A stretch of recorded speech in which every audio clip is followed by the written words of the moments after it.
All right, right now, let's bring in former federal prosecutor and former Navy JAG, Don Brown. Don, thank you for being here with us this afternoon. Getting right into it, how does fraud over $1 million get such a light sentence? I think it has to do, first of all, the judge. The judge, although Nancy Brazel, although she was a Trump appointee, she was appointed as part of a package recommendation coming out of Minnesota where the Democrats would recommend one, Republicans would recommend one. This judge was recommended by Senator Amy Klobuchar, and gave a lot of money to Klobuchar's campaign. And what we have here for $3 million in fraud, and this is money stolen from the Department of Agriculture, which is meant to go to children as part of a large Somali scheme. This is a relative tap on the wrist. What I'm hoping to see is deportation for this defendant.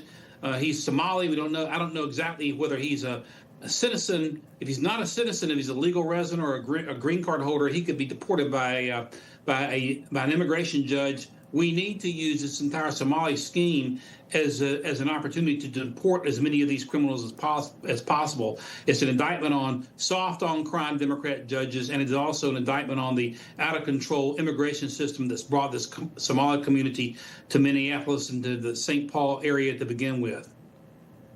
Yeah, come to America and get free stuff, and when you get caught, you only get a year in jail, then you might be in a halfway house before too long. I mean, what kind of message does that send to people who are sort of thinking about, well, maybe I should try to get me some of that money? And it seems it's like even if I get caught, it's not going to be that bad. What kind of message does that send? Well, I mean, a life sentence is not a deterrent to future crime.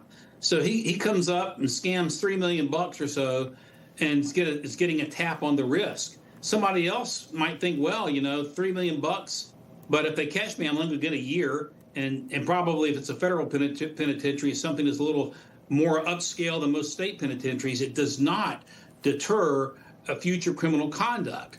And so when you're dealing with soft on crime judges, this is what happens. And, right now, John Thune is kind of lax on getting President Trump's judicial nominees across the finish line.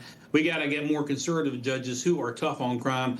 The main purpose of the criminal justice system is to deter, not to rehabilitate, but to deter. This is not a sentence which accomplishes anything along the goal of deterring further criminal fraudulent conduct like this, Ike.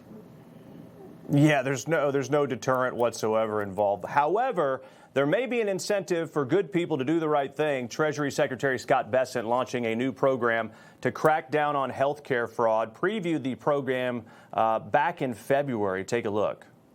It's very exciting. I think it's going to be a great way to ferret out waste, fraud, and abuse, starting in Minneapolis, which has been ground zero. So we are encouraging whistleblowers who know about fraud, people who are stealing from the American taxpayer, to come forward. At Treasury, we're setting up a website, and we will be giving rewards up to 10 to 30% of the fines that we levy.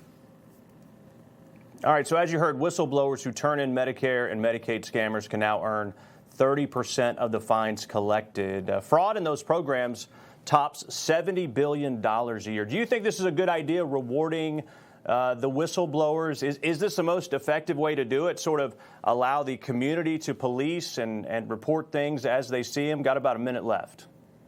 Great step in the right direction. In this particular instance with this, Feed Our Future scam, you had an NGA or a 501(c)(3) set up, and there were a lot of red flags. Of the 79 defendants arrested, 72 were Somali, a lot of red flags, but the founder of that organization cried racism every time.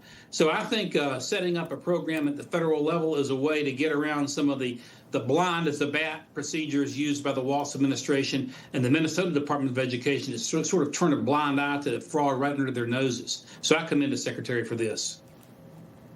Yeah, well, every little bit helps, hopefully. But I can tell you what, for good people doing what's right and paying their taxes, this is a slap in the face, and I hope they get some accountability and root it out as quickly as possible. Don Brown, thanks for being with us this afternoon.